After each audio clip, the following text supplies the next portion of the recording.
Hello, friends. Welcome to Chat with Chithra Season 2.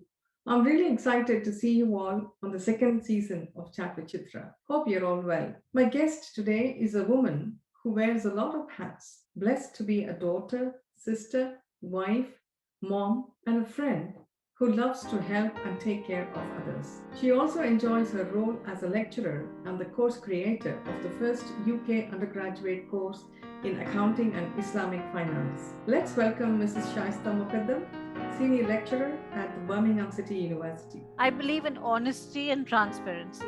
This what you see is what you get.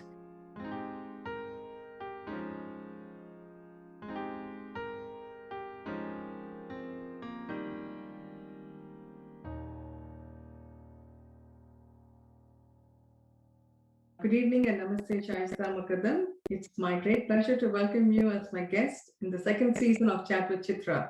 How are you today? I'm fine, thank you. Just very busy getting ready for university and going back on campus. We are very excited to see our students again face to face. Absolutely, isn't it? Now it's returning back to normal. Let's hope. Sure. Tell me something about yourself, Shaisa. Are you from India? Which part of India are you from? And how were your childhood years like? So I am the youngest of five from Bangalore, a small Right. city in southern India. Yeah. Mhm. And I've lived there for the first 25 years of my life. So born and bred in Bangalore, went to a convent school, went to Mount Carmel College, and then I always knew I wanted a career, and I always knew I wanted a family. So I always wanted to become a chartered accountant. Mm. And thankfully, that worked. I articled with Lovelock and Lewis, which was part of PwC at that time, Mm-hmm. and I got to meet lovely people, do a lot of audits, and I passed my CA exams in the first attempt, which was very, very unknown at those times because it's a very difficult exam. Mm. So, and now when I look at my students, I used to leave home at 6 o'clock in the morning. We Mm-hmm. used to have 2 hours of no, from 7 to 9 we used to have class, maths class or CA classes, and then 9 o'clock we used to reach work. We used to work till 6 o'clock again. Then we used to go back to class from 6:30 to 8:30, and we used to come home at 9 o'clock in the night. Wow. You know, so Mm. it was hectic. It was so much of work and so much of studying, but we were so focused that we wanted to do something. And thankfully, I come from a Muslim family, but my parents were always very, very inclined and very encouraging that all the girls have to study and Sure. be able to stand on their own feet. Mm. So my older sisters were married, and my brother was married as well. But I kind of pushed the like how in India by 2021, 22, if you're Yeah. not married, there's something wrong, especially Sure. in the 90s. So Mm. I pushed it till about 25. And I was like, no, I want a career and I'm not really interested. And I would say he's not okay and that he's not okay. But fate worked, and I got married to Majid Mukadam, who's a heart and lung transplant surgeon. He was from Bombay, but my sister and his sister-in-law knew each other. So that's Ah, how. So mine was a arranged marriage, if you can call it that. right. Right. And we just were introduced once. We spoke a couple of times on the phone, and then within 2 weeks we were married in the December, because 95, because he was Wow. coming to the UK. Mm. And then I came after 4 months. I stayed with his family for a bit after marriage, and then I came after 4 months. And then yeah, so I've been in UK for the remaining 25 years, 26 years now, So how time did with you her. find the shift from a very hectic life in Bangalore and with a lot of challenges and you must have been pretty much very busy with your daily routine as well. And when you moved to the UK, it must have been totally a culture Yeah. shock, or perhaps how did you find that? It was driving from Heathrow. I remember looking at the fields, and it was all Enid Blyton coming back and Jane Austen coming back, and all those sceneries. Yeah. But then when I hit, we were in Southampton for the first year, and my husband, we had a flat on the 8th floor, and my husband used to work very late as a heart surgeon, and I could see everybody's cars going on a Friday, or everybody going home, and nobody coming here. So like I'll stay. I lived like that for those 3 months, and I said, from that hectic lifestyle to be closed in a flat, Yeah. I said, this is not working for me. So I went to the hospital contracts department, and I said, just give me a job. You don't even have to pay me, just give me a job. I need something to do. Right. Okay. So I took a part-time job with the hospital. Yeah, so I started working with Southampton University Hospital Trust in the contracts department, in the Mm. finance department. And the first day I remember, everybody had, they went to the shop, they bought sandwiches, they came, they ate their sandwiches, they ate their crisps, and they ate their chocolate. Mhm. And nobody offered any crisps to me. I was so upset. That's It was such a so culture shock strange, isn't because we it? would never Yeah, do that. We will absolutely. always offer what Okay. we are eating. You can't eat without offering what in front of you. And I Absolutely. came home and I cried and cried and cried. And Majid was like, "Why are you crying?" I said, "They didn't offer me crisps." So Majid said, "Get used to it. They won't offer you anything." But Yeah, that was a big culture shock, sure. that people are so insular and so it's my money and they'd pay only for their sting, and Yeah. they Mm. won't. So that was a big shock. But then slowly we started making friends. We started moving around UK, and Mm. we thought initially that we are here only for 4 years. He's going to get his Right. training and we're going to go back home. Mm. you know but Mm. then things worked differently, and then we stayed on. uh, so then I when the second year we came to Birmingham, but then I had my daughter that year, so I didn't work. And then I took some time off with her. Then I had my son, and in 2002, and he was just wanted to go to school like his sister. He wanted to do what his sister was doing. He didn't want to stay at home. So till then I had decided that this job and looking after the children is not going to work, so I wanted to go back into education and Right. become a teacher. Mm. So I did my delivery for learning, that City and Guilds course, Right. and I started teaching in a college part-time, and Mhm. I enrolled for my PGCE with Greenwich Right. I University. understand you are a qualified chartered accountant. I'm a qualified chartered accountant, yeah. Fantastic. So, and I Mm. said I wanted to teach. So they said, then you'll have to get the teaching qualification. So I went and did the Right. teaching qualification. Mm. Mm. And then I've been in Birmingham City University now for 15 years. And I was teaching financial accounting, and I was researching on Islamic finance for the past 10 years. And Mm. thankfully Mm. now I've got to launch my own course.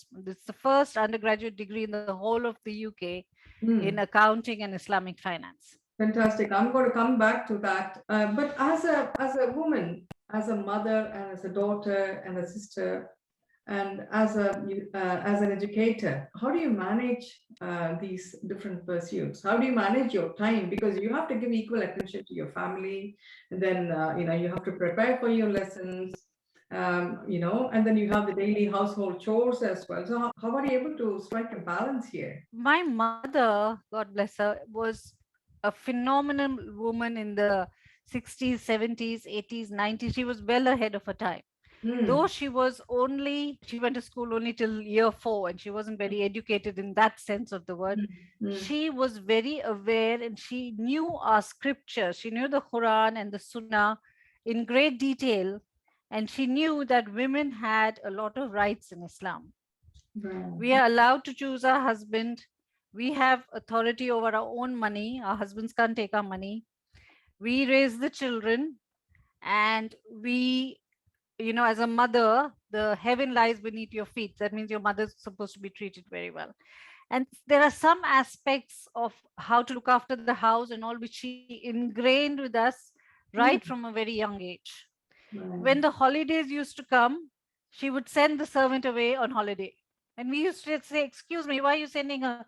She said, "You need a holiday and the servant needs a holiday. Servant goes on holiday, you're not going to school, you're going to help me at home. So you learn the housework so you can manage your own house." And this was from when we were 2 and 3 years old. Oh, really? So she said, no matter what you study or how big you become, like my eldest sister used to say, "I'm becoming a doctor." I used to say, "I'm becoming a chartered accountant."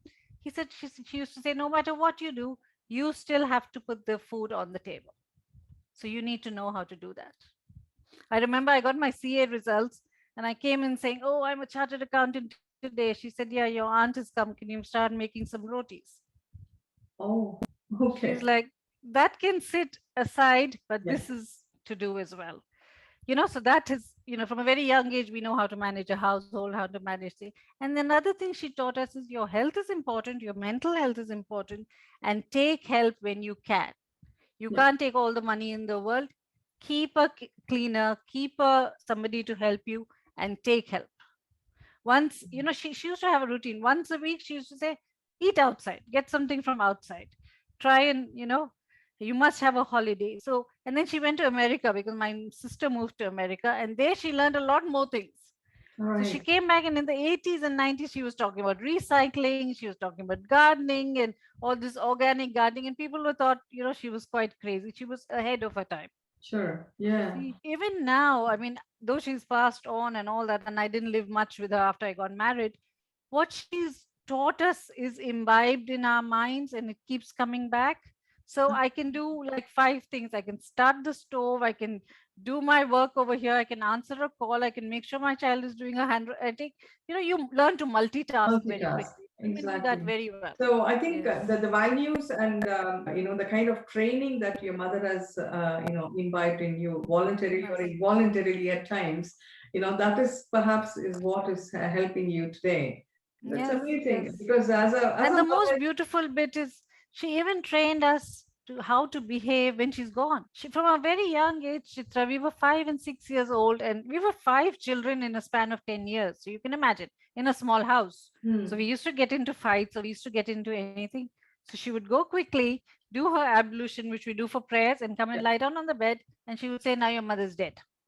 So all of us would start crying because we would believe her. We were very young. And she Hmm, would say, no, you're not to cry. hmm, You can't see me, but I can see you. And I don't want you to be crying. I want you to now be good children and continue with your work. So when she actually died, and all of us went, I came in from here, my sister came from Canada, we couldn't cry because she taught us hmm, that one day she will go away and we should not cry and we should continue with life. But they taught us, right from birth to death, what yeah. our roles, responsibilities, and duties are. And Absolutely. they even, trained us for when they are not here, which is the epitome of motherhood, isn't it? Absolutely. Yeah, amazing. And that is Yeah, what keeps us all going, perhaps, in this exactly. fast-moving Yeah, world. yeah, Yeah, yeah. because at the end of the day, I feel, Shaista, whichever background we come from, wherever our roots might be, it's how well we have had the upbringing, what are the values that parents have given us, Yeah, which we can yeah. pass it on further to our children and, Children. thereon. So Yeah. amazing. Yeah, I'm sure now I know I can understand how you're able to multitask. In fact, once in my training, because I was doing it with Greenwich University, they wanted a diversified training. I was Mm, doing 6 jobs in 5 days, and I was teaching different subjects. So I had 6 bags. And my daughter used to laugh. She was only 6, 7 then. She would mm. laugh and she said, Mommy, what if you take the wrong bag?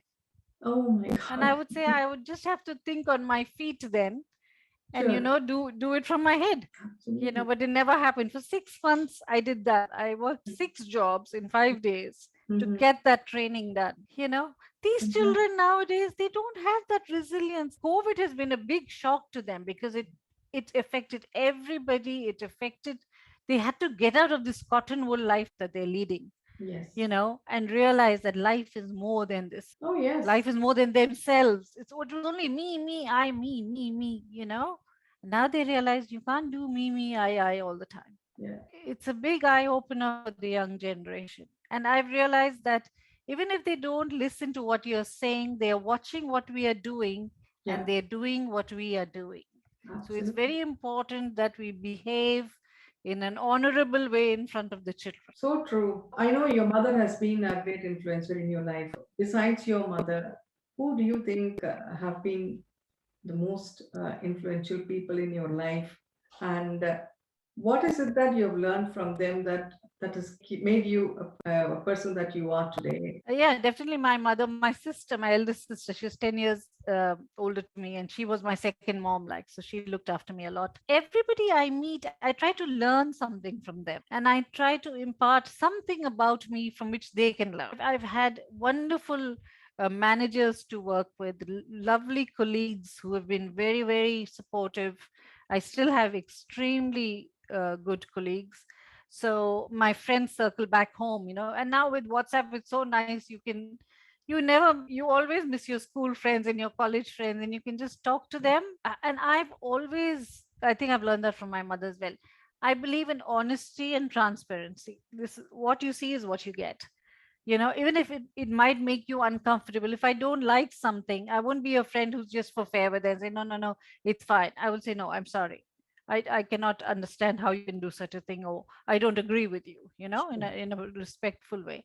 Mm. So, and I've been known for that. Even now, I've been known for that. And sometimes it works the other way, like in university now, in management, they Mm. know I will say it. So my colleagues will hide behind me and say, Shaista, you say it. And I say it because Yeah. I believe that the sustenance that is written for me, the amount of money I make, is God has already written it. Yeah. It is just coming me through the university. The day that is to stop, it will stop by any account. So I'm not scared of anybody. I won't tiptoe around anybody. I've also found my mother-in-law very strong. Mm. She lived for 25 years after my father-in-law had died with Oh. her children. Mm. I mean, she loved me to bits, God bless her soul.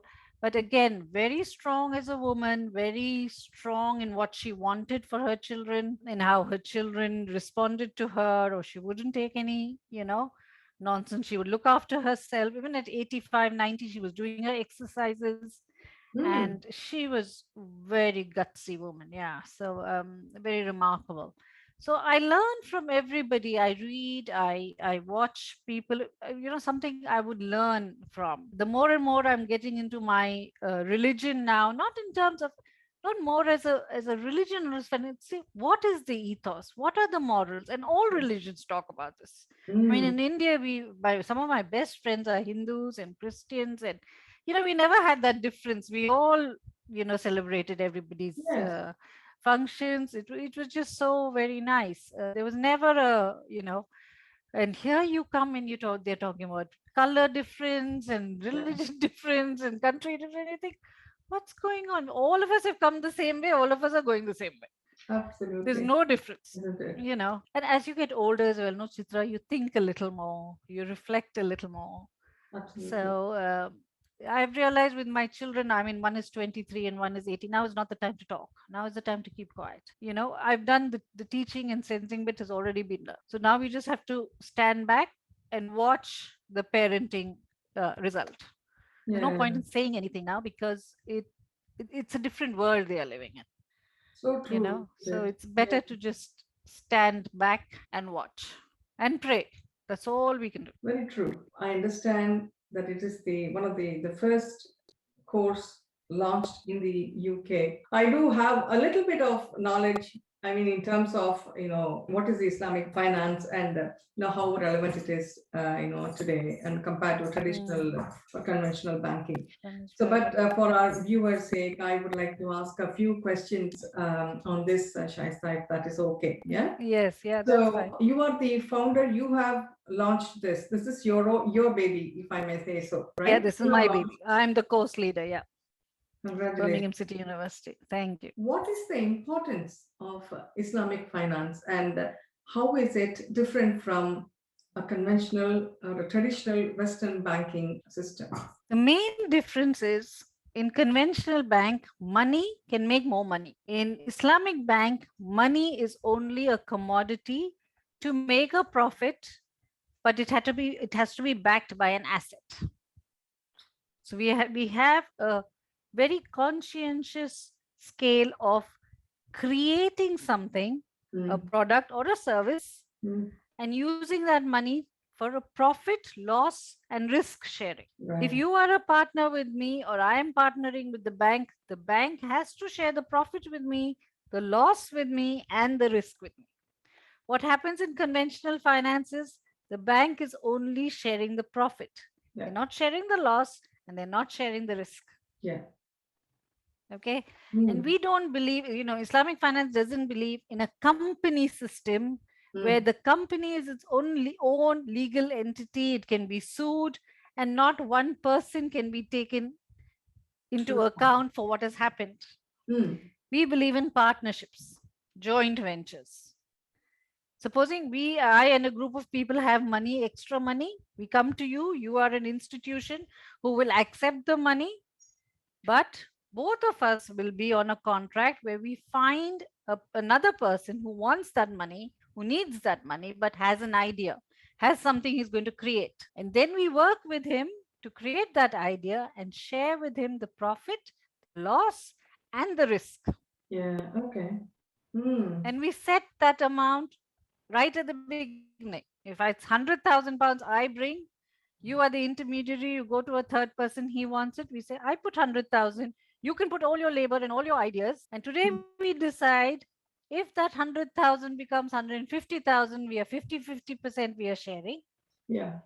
If that 100,000 becomes 80,000, then Again. also you have to share the loss and you have to share the risk in the venture. So, what will happen? The intermediary and this person will be very careful who you give the money to, Sure. right? Yeah. Subprime mortgage in America happened because they were giving loans and mortgages to people to buy properties where they didn't have income to pay it back. Sure. And Prophet has said a person comes to you for a loan because he's in a desperate state. Yes. How is it fair for you to say, okay, I'll give you £1,000, but you give me back £2,000 with Mm. the interest? You have to make it easier for him, not more difficult for him. Absolutely. Yeah. Makes a And lot now, of if you look at the interest rates, Chitra, it's all back to zero. And if you look at religions and go back to history, all the religions at one point did not believe in interest. It only came later. So, yes. the fundamental thing between that is you call it ethical finance, responsible finance, whatever you call it. There is one power who's maintaining the world, and he's given you such a beautiful planet with a few rules: do this, don't do this. Yeah. And we keep challenging him, no, we are going to do it, no, we are going to do it the other way. It's not working. Mm. And COVID, I Disappearing. think, is the right term for us to realize that the plants and the animals have as much right on the planet as we have. So true. Just because we can talk and move, that doesn't mean we can get them out. Because what did COVID do? They put us in and they got out. So true, isn't it? So I think it is a huge time in humanity to really think of Mm. what are we doing with the world's resources. There's Mm. enough for everybody's need, Yeah. not enough for everybody's greed. Sure. Fair enough, isn't And it? every morsel you waste, you're wasting human capital, human needs. Yeah. It's not yours, it's not ours just because we are, on the West and we are in a rich country. No, you Yeah. cannot look at it like that. All of us have equal share, equal right, and equal responsibility for the earth. Absolutely. When you brought about this idea, I know you've been researching for a few years before you actually made this happen. What are the challenges that you faced? I'm sure it would have not been a very smooth way when No, you it actually wasn't a expressed. smooth. No, it wasn't a smooth transition at all. Because when I started this about 10 years ago, Aston University already had an Islamic finance center. Right. So the top management got together and they said, no, we cannot come up with a course in direct competition to Aston. We just Mm. can't do that as a small Mm. university. Mm. So we are not going to do it. Then Aston University lost that entire center because Durham came and took all of them to Durham. And Oh, Durham launched a master's.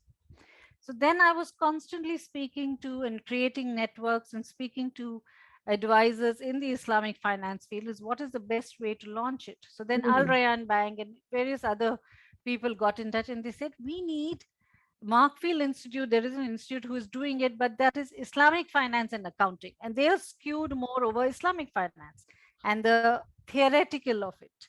They said, we need people who understand the conventional system, Mm. accounting, and then they can appreciate the Islamic finance system. Yeah. So you have to have a bit of both. Sure. So then I researched, and now the first year they will do all the common modules with the other accounting Yeah. courses. Okay. They will have 3 lectures of Islamic finance. In the second year, they will do 3 modules of accounting and 3 modules of Islamic finance. Mm. So they start appreciating what is the difference between Islamic accounting and Mm. financial accounting. And then in the final year, they can do 2 accounting modules and up to 4 Islamic finance modules. Right. So they're, in other words, they're kind of specializing in Islamic finance, but they Specializing in also out of Islamic the finance. degree. Yeah. Then they can go on to do their masters, or, the world is their oyster because everybody, Gatehouse Bank, there's a big bank in London now which is following Islamic principles, and people Non-Muslims, it's only not for Muslims, so non-Muslims also want to bank in an ethical way.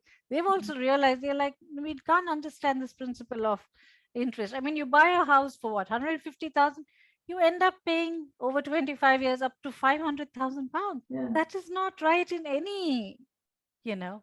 Bankers are getting paid millions. I mean, Yeah. why? What is the difference between a banker and what are they contributing to society? They're just creating debt. Yeah. They're creating the loan system. They're creating so much anxiety. Yeah, in fact, some of them they go into a lifelong debt, paying, three, four times more than what they've actually paid for their property as such.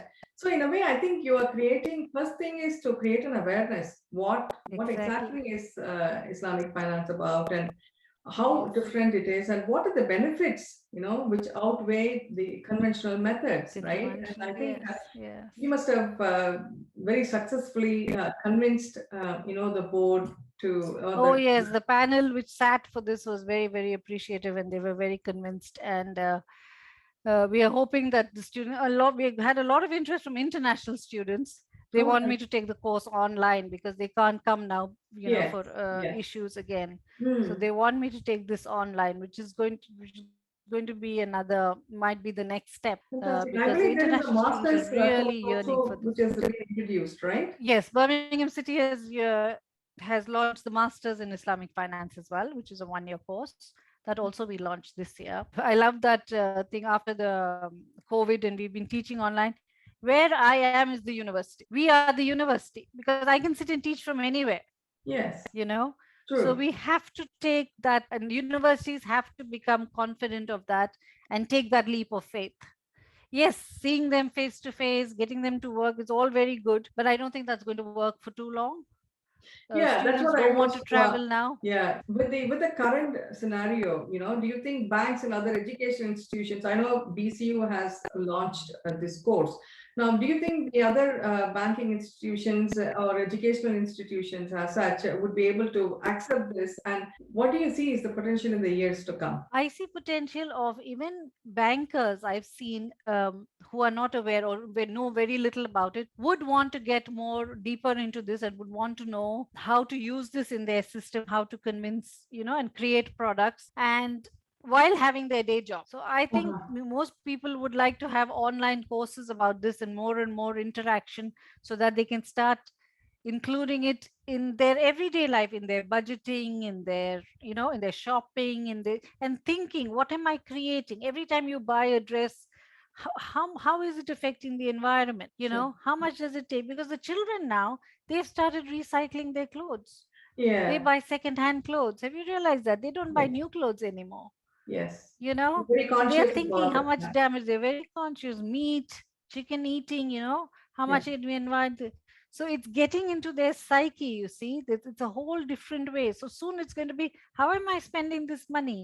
Where's this money going? Where's it coming from? Where is it going? Mm. So everybody would want to learn on it, but on their own time. So I think online and teaching like this will really take off now.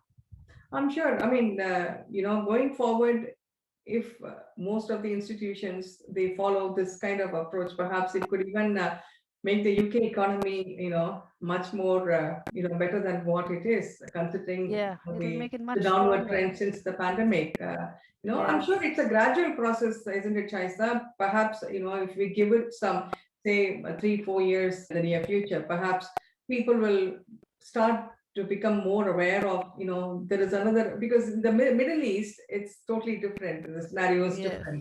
But I think Yeah. it's fantastic that you brought this concept here, so that it will Yeah. give people an option, to think whether, yes, am I doing the right thing, what if I do this, and why not This pay and then off what for if I this, do you're that? giving them Yeah. choice, Yeah. and it's a good Yeah. choice, in fact. Yeah, fantastic. I'm going to start going to schools and to sixth forms and to start talking to the children about this now, so Hmm. that when they choose their courses and they choose their future careers, they Yeah, know that there is an option, there is something else. exactly. Because Yeah. now the millennials are not like us. Our generation, I can only apologize for our generation because we seem to have messed up quite badly. Yeah. The amount of plastic we use in our parties and the amount of food we Yeah. waste. Mm. I Yeah. get very, very upset, and I've stopped going for a certain party because I cannot handle it and I cannot see it without saying something. These millennials are very, very much more conscientious than us. Mm. And Mm. we have a last chance to turn it around, I think, and we should take it. We should Absolutely. work with them and take it and put them on our boards and allow them to have their say, to make decisions, because they are much smarter than us. Oh, They're yes. much smarter than Current us. generation, they're able to think differently than what we used to think during our times, isn't it? What is your vision for the next 5 years, if I may ask? What exactly do you plan to do besides? I know you've just mentioned taking it further into schools and colleges Yeah. and speaking more about this. What else can be done, Shaista? The next 5 years, I think, after the shock we've had for the past 18 months, I think people just need to take stock of their lives, what they're doing on a regular basis. And what I was saying, I was talking to someone else. What I do basically is every day I try and take out a few minutes for myself, align myself, my thoughts to what my goals are, which is ultimately meeting the creator. So, how Yeah. much have I done towards that? Mm. As a weekly goal, and everything you have is not your own. It belongs to the world. Yes. So, and if I need help, I get somebody to help me out in the house, because it creates a job and it lightens my load, Sure. and I can be doing something else. And thirdly, every so often, I try and reach out to somebody who I know is alone or hasn't got so many people as friends, and I try and take them out or go and visit them or something. So then I know I've contributed to somebody else's happiness, Oh, you so know. And I think if each one of us starts doing that in their own circles, it'll make a lot of difference. And I've stopped acquiring things for the sake of it, just buying things. I hardly do any shopping now except for food, because we don't need so much. And yeah, then it's going to, once I'm gone, it's going to be a hassle for my children to clear it up, clear it because up. they'll have their own Exactly. households, Yeah. and they'll say, what are we going to do with one more household? Yes. So if anyone comes home and they like something or they want something, I just give it away. I've started giving away things already, because you don't need much, Chitra. And we've realized we don't need much to live. We need a good heart and good health. That's all you need, So you true. know. Yeah. And I also believe in this. I call it the me time. It's extremely Yeah. important for every person to, at least take a few minutes in a day, and how we can make it much more better, how we can be helpful to others, just not just within the house, but also to, reach out to people who are really in need of help. Yeah, that's so We've reached a inspiring. point where some people they need so much help, but they can't say it, because either they won't say it themselves. It's up to you as a human to understand that. I mean, an animal understands the other animal's pain, and we've become so insular that we don't understand each other's pain. We don't reach out. We don't. Yeah, if the person says no, I don't need help, that's fine. But Yeah, at least you tried from your side, isn't it? sure. Yeah, certainly. You Yeah. know, I think it's so That's important. extremely important. As an educator and as a senior lecturer at the Birmingham City University, what would be your advice to the young people who are actually graduating or, or looking out for better job prospects after they finish their degree? It could be an undergraduate or a postgraduate degree. What do you think they should be more focused at, and what would be your advice? My only advice would be do what makes you happy. There is no point going and working in a job which and crying the whole day in Mm. your heart. It might pay 200,000 pounds, but if you are not happy, that job is not worth it. What is destined in your earning will come to you. Look out for what makes you happy and what you're good at. Sure. Even if it means what you've trained and what you've worked is not that direction, change your direction. But the most important thing as a creature of God, as God has created you, is you need to be happy in yourself and what you're doing. Otherwise, you'll be miserable and you'll make everybody else miserable. So you need to do something, and only you know in your heart what that something is. Yeah. And it don't go by any convention or by any rule your parents have said or your family has said or what will the family say. Nobody says anything. Everybody's too busy in their own lives. Yes. Those days are gone, you know. So do what makes you happy. And there is definitely, because when God created you, He knew what makes you happy and He's created that also. It's just the question of you finding it. And reach out to people, use your tutors, look, speak to your elders, speak to your network, go on the internet, find chat rooms, use the internet for good. Yeah. You can sit in UK and teach in Timbuktu, that might make you happy. You can sit here and help women entrepreneurs in Sri Lanka. Yeah. That might make you happy. So use that for the good. Network. LinkedIn is such a useful Yeah. network. All professionals should be on that network, Certainly. and you find so many people. You can reach out to them for help. You can Yeah. always reach out for guidance. They're more than happy to help you. I've, Certainly. I've built up such a big network on LinkedIn, and I think it's a wonderful resource which should be used properly and Yeah. effectively by many people. Absolutely. A great learning platform and a wonderful platform to network with the right kind of like-minded professionals and individuals. Exactly. Yeah. In Malaysia now they've introduced a app called Barter Up. Uh-huh. Barter up. If you have something like, even I was telling my friends, all of them have these, when you have big dinners, you have these hot plates where you have the candle down, and all Yeah. my friends have that. And I said, I'm not buying it. So they said, why? I said, because I'm going to borrow it from one of you. If I buy it, first of all, it's going to cost me money. Then it's going to cost me place to keep it. You keep it in your house. When I have when I have a dinner, I'll borrow it and give it back to you. Yeah. Doesn't it make more sense? You Absolutely. have something you're not using, give it to somebody else who needs. Yeah. Let's borrow more things and let's build a community rather than buying. Means you're creating a resource, you're using planet's resource, and then it gets spoiled and then you have to throw it. I hope people should, start developing that kind of a mindset so that, we make the world a better place, isn't it? It makes a lot of Yes, sense. absolutely, Yeah, absolutely. extremely inspiring, Shaista. So No, thank you. we now move to the second segment of the chat, which is called the lighter side of you. How would you describe yourself in 3 words? Talkative, passionate, and kind. What's the most unusual place you have been to? I've audited prawns in a freezer. Really?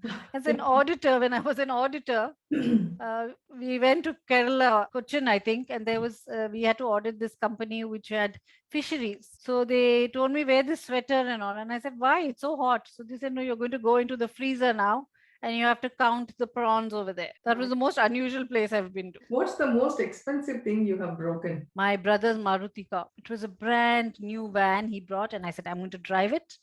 And I drove it in Bangalore with a friend. Everybody was stopping on the left, and I was trying to be smart.